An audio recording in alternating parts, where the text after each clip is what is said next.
Iya, alhamdulillahilladzi arsala rasulahu bil huda wa dinil haq lidhirahu 'alad dini kullih wa kafa billahi syahida.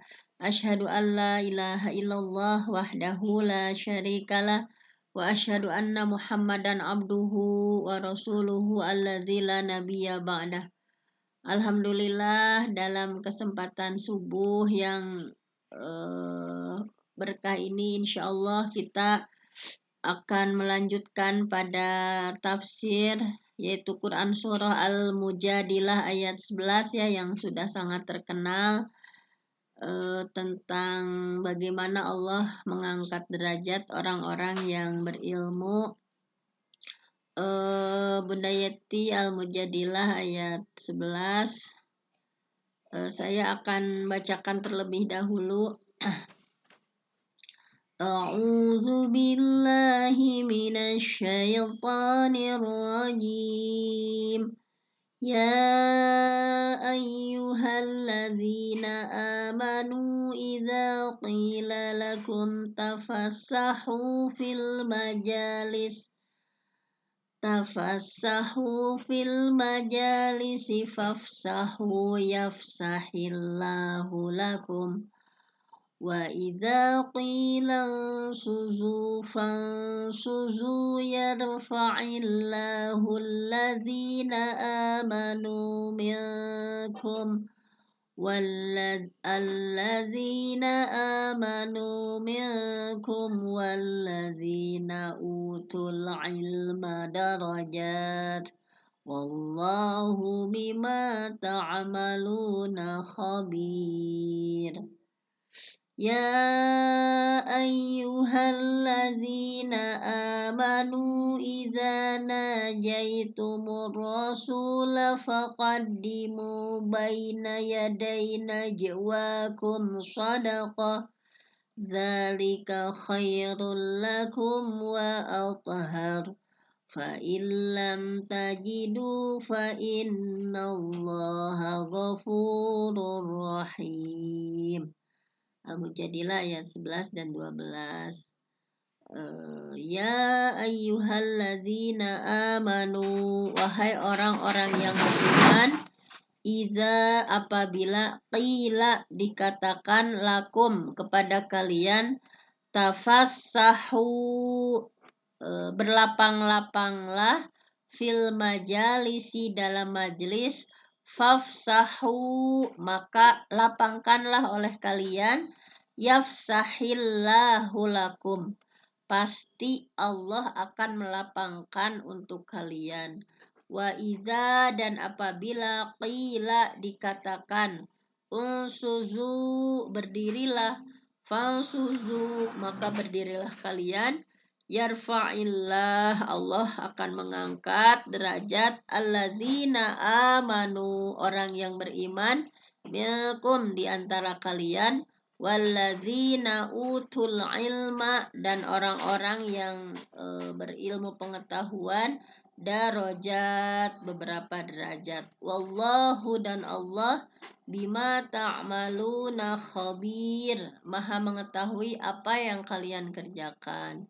Ya ayyuhalladzina amanu, wahai orang-orang yang beriman, idza najaitum apabila kamu mengadakan pembicaraan khusus ar-rasul dengan rasul, faqaddimu baina yaday najwakum shadaqah maka hendaklah kamu mengeluarkan sedekah kepada orang miskin. Dzalika khairul lakum, hal itu lebih baik bagi kalian, wa athhar dan lebih bersih.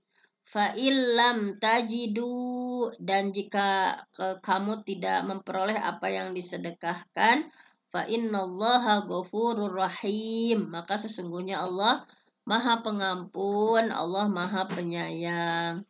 Nah, ini ya tadi kosakatanya ada tafassahu berlapang-lapanglah, fafsahu maka lapangkanlah, yafsahillah lakum Allah melapangkan rahmat, Allah akan melapangkan rezeki untuk kalian.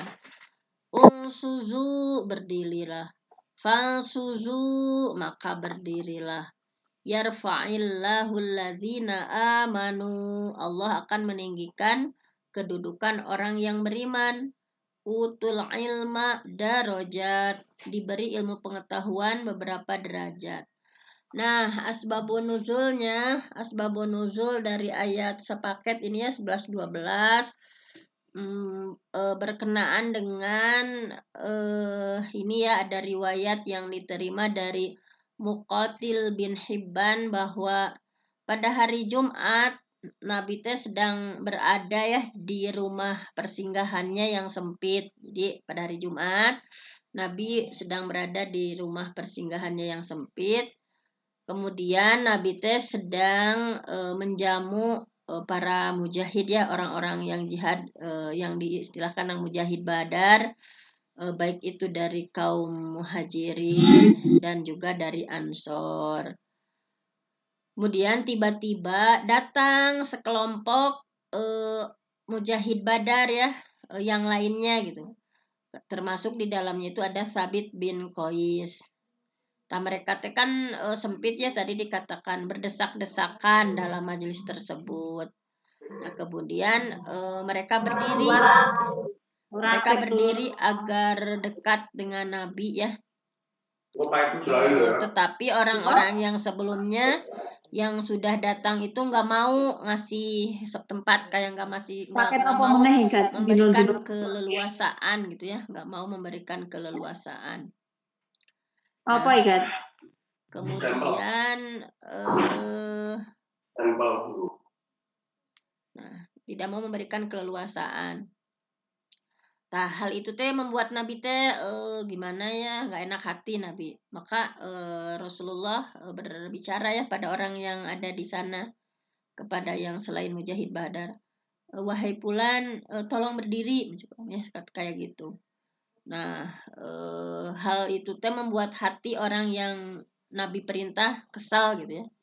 Nabi pun tahu, terlihat wajah mereka kesal. Nah, hal ini dijadikan kesempatan oleh orang-orang munafik untuk memfitnah Nabi. Tuh, Nabi memang nggak adil. Jadi disebutin bahwa Nabi teh nggak adil. Padahal mereka teh kan ingin dekat kepada Nabi gitu ya.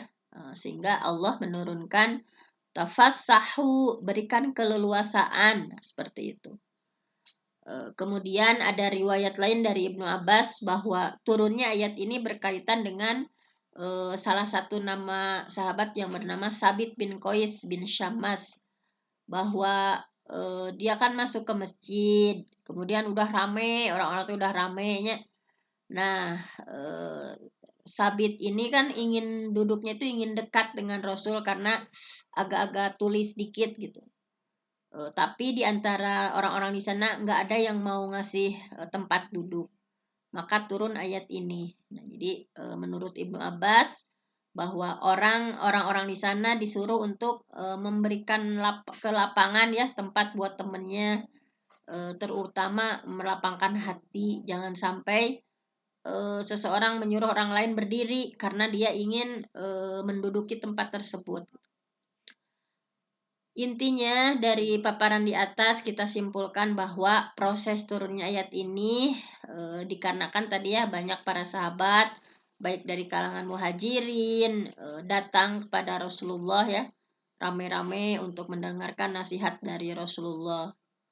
Nah, tetapi dengan datangnya sahabat dari muhajirin itu mengganggu sahabat Rasul yang sebelumnya udah datang lebih dulu ya, yang tidak mau memberikan kelapangan atau tempat duduk untuk sahabat muhajirin, sehingga turun Mujadilah ayat 11.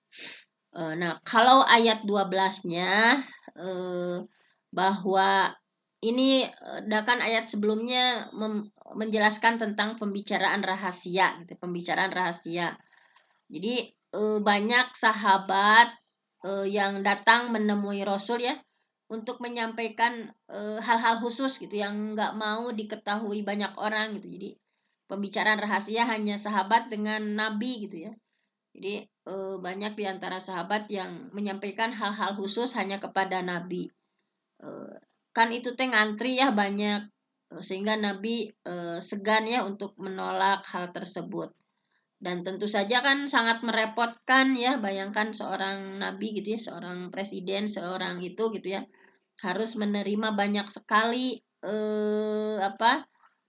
pembicaraan khusus dengan ini, selesai dengan ini gitu ya. Hal ini mengganggu beliau. Tapi Nabi tidak bisa menolak, sehingga Allah memerintahkan supaya orang-orang yang ingin berkonsultasi secara khusus tadi memberi sedekah dulu sebelum menyampaikan khusus atau sebelum memohon petunjuk Nabi, disuruh untuk memberikan sedekah untuk fakir miskin dulu. Nah ini dalam ayat ini ya, bahwa menurut Buya Hamka dalam tafsir Al-Ajharnya, beliau menyebutkan bahwa kelapangan pada Rasulullah menghadapi umatnya yang banyak ya dengan berbagai macam masalah, menyebabkan ada saja soal yang yang sampai menghabiskan waktu Nabi gitu. Sehingga datang peraturan bahwa ketika barang siapa yang ingin berurusan sesuatu yang istimewa dengan Rasul, maka harus mengeluarkan sedekah dulu kepada fakir miskin. Nah, seperti itu. Selanjutnya untuk tafsirnya, nah di sini ya, kalau kita lihat intinya tafsir dari Buya Hamka dalam tafsir Al-Ajhar menyebutkan bahwa wahai orang-orang yang beriman, apabila dikatakan kepada kalian ya, berlapang-lapanglah di majelis, maka lapangkanlah gitu ya. Artinya bahwa majelis di sini ya tafsirnya yaitu asal mulanya majelis ini duduk bersama mengelilingi Nabi gitu ya. Nah, di sini Allah dalam tafsir Al-Ajhar itu, Allah memulai ayat ini dengan menyeru, wahai orang-orang yang beriman, karena orang-orang beriman itu memang memiliki hati yang lapang. Dia mencintai saudaranya yang terlambat masuk gitu ya. Kadang-kadang dipanggil, dipersilahkan duduk di dekatnya. Nah, sehingga pahalanya apa? Niscaya Allah akan melapangkan gitu. Artinya karena hati telah dilapangkan lebih dulu untuk menerima teman, hati kedua belah pihak itu sama-sama terbuka ya. Kemudian hati yang terbuka akan memudahkan berbagai urusan. Nah, jadi seperti itu. Dan di sini dalam tafsirnya itu ketika wa idza qila lakum, apabila dikatakan kepadamu berdirilah, maka berdirilah. Menurut Ar-Razi ya, yang dikutip oleh Buya Hamka, bahwa maksud di sana itu adalah jika disuruh orang ya, kamu supaya berdiri untuk memberikan tempat duduk ya kepada orang lain, maka lebih baik duduk di tempat yang itu kamu, jadi segera berdiri gitu ya, ketika ada orang itu segera berdiri, yaitu ketika disuruh berdiri karena kamu sudah lama gitu ya, supaya orang lain mendapatkan kesempatan, memberikan peluang untuk belajar juga, maka berdiri. Jadi jangan sampai lama gitu ya tidak memberikan kesempatan orang lain untuk meminta ilmu juga. Nah, menurut yang lain gitu ya, bahwa tafassahu di sini adalah intinya kita sebagai orang yang suka mencari ilmu ya, tawasau gitu ya, harus saling meluaskan, harus saling mempersilahkan gitu ya.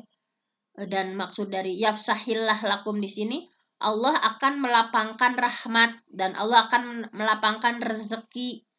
Nah, unsuzu maksudnya itu saling merendahkan hati gitu, untuk memberikan kesempatan kepada setiap yang datang. Jadi kalau kita udah sebagai tolabul ilmi ya, penuntut ilmu, udah bisa tawasau, memberikan keleluasaan, mempersilahkan orang lain, kemudian unsuzu tadi ya, merendahkan hati untuk saling memberikan kesempatan pada orang yang datang, maka di sini janji Allah, yarfa'illahul ladzina amanu.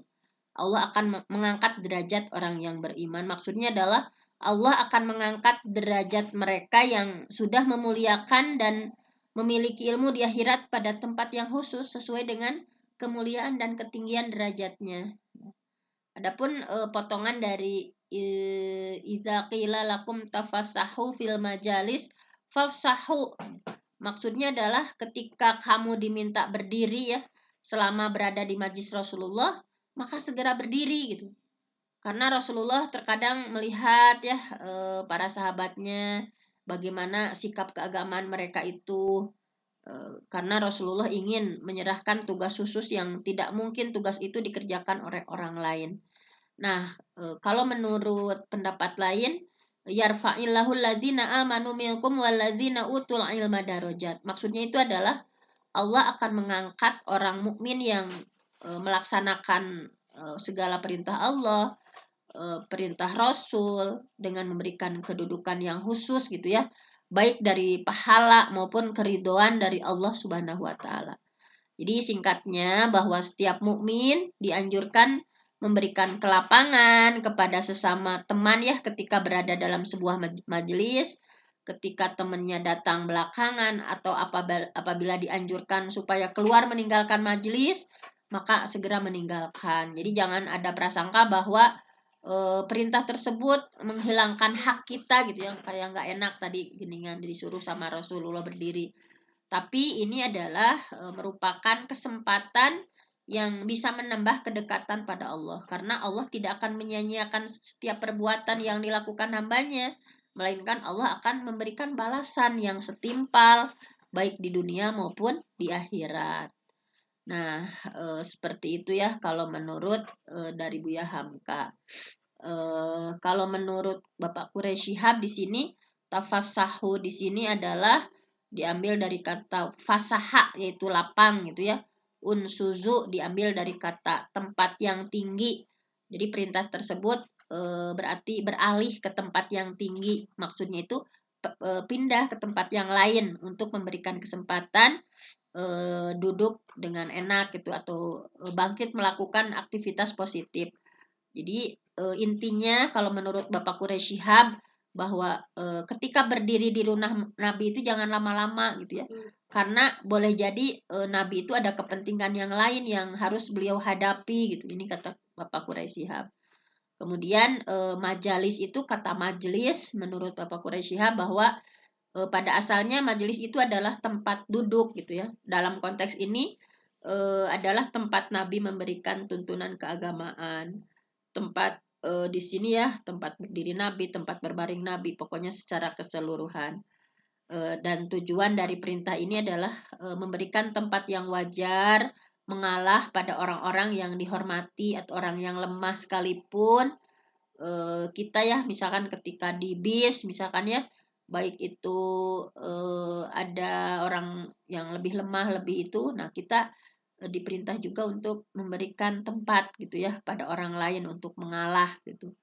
Jadi ayat ini merupakan tuntunan akhlak bahwa ya tadi gitu untuk mengalah, memberikan keleluasaan baik itu di mana gitu ya, di tempat majelis secara umum atau di kendaraan, nah seperti itu.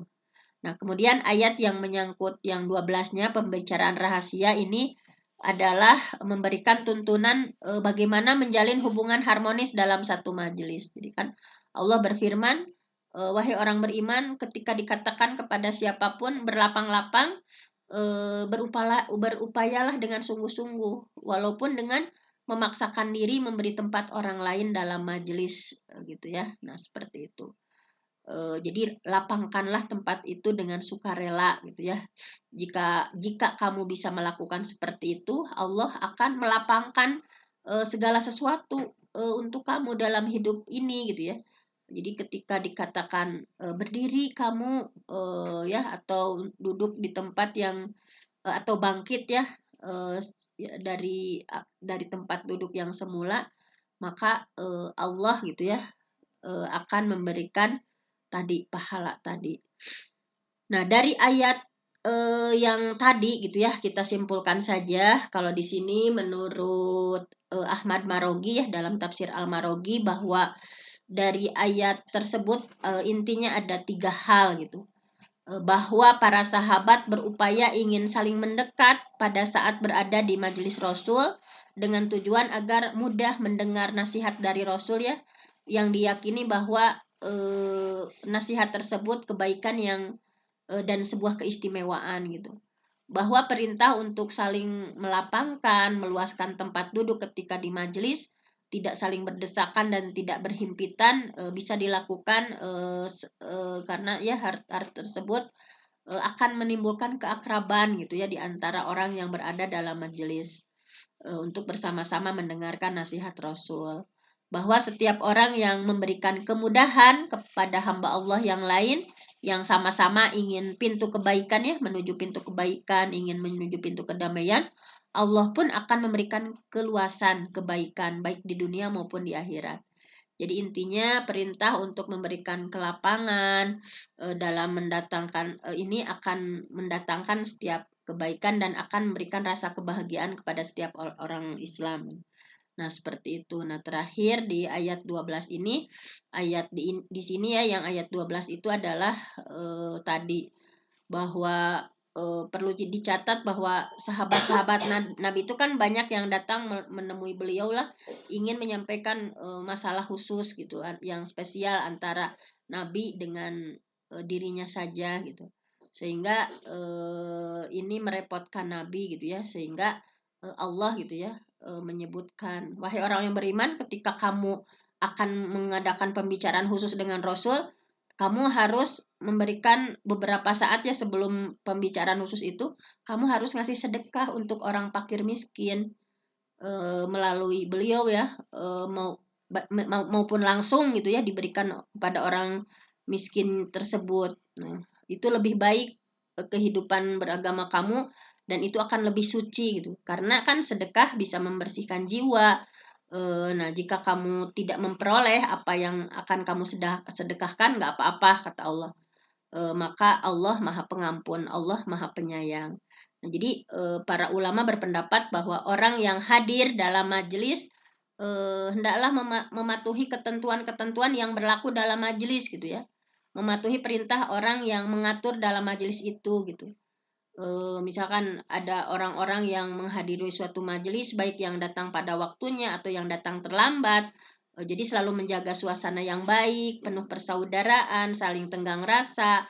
Bagi yang datang lebih dulu, memenuhi tempat di depan gitu ya, sehingga orang yang datang itu tidak perlu melangkahi atau mengganggu yang sudah hadir. Bagi yang datang terlambat, ya dengan sukarela seperti tempat yang dia temui terakhir saat itu. Nah, jadi seperti itu. Jadi para sahabat ya di sini subhanallah kesimpulannya, para sahabat berupaya ingin saling mendekat gitu ya ketika berada di majelis Rasulullah, supaya mudah mendengar nasihat Rasul gitu ya. Karena ada kebaikan dan keistimewaan yang agung ketika mendekat dengan sang guru gitu ya. Perintah untuk saling meluangkan, meluaskan tempat ketika berada di majelis, tidak saling berdesakan gitu ya. Nah, ini seperti ini. Kemudian pada setiap orang yang memberikan kemudahan kepada hamba Allah yang lain yang ingin menuju pintu kebaikan dan ingin mendapatkan ilmu, Allah akan memberikan keluasaan. Ini pahalanya bagi kita yang mengalah, akan memberikan keluasaan kebaikan di dunia maupun di akhirat.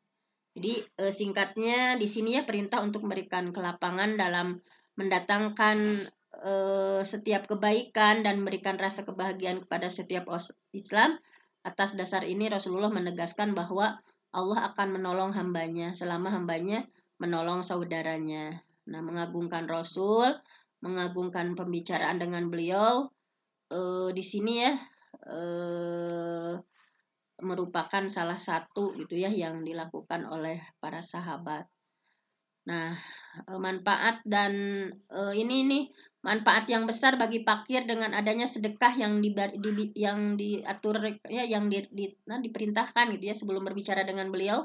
Ini ada manfaat yang besar untuk para fakir.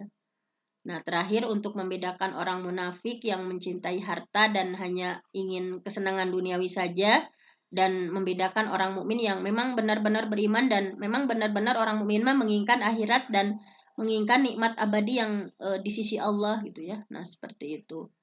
Nah, jadi dalam hal ini Rasulullah memberikan tuntunan bagaimana etika gitu ya dalam sebuah majelis kepada kita semua. Mungkin hanya itu saja. Mari kita akhiri kegiatan ngaji subuh ini dengan Aqulu qawli hadza wa astaghfirullah li wa lakum. Wassalamualaikum warahmatullahi wabarakatuh. Waalaikumsalam warahmatullahi wabarakatuh. Terima kasih atas semua penjelasan yang disampaikan oleh Ibu Dr. Fenty. Semoga menambah wawasan keilmuan kita pada pagi hari ini. Kita akhiri majelis ini. Iya Bun, langsung ditutup dengan bacaan kafaratul majlis. Subhanakallahumma wa bihamdika asyhadu an la ilaha illa anta astaghfiruka wa atubu ilaih. Terima kasih. Billahi taufiq wal hidayah. Assalamualaikum warahmatullahi wabarakatuh. Waalaikumsalam warahmatullahi wabarakatuh. Terima kasih Bu Siti Kumaida. Bentar ya. Stop dulu. Recording stopped. Terima kasih Bu Fenty, Bu Hajah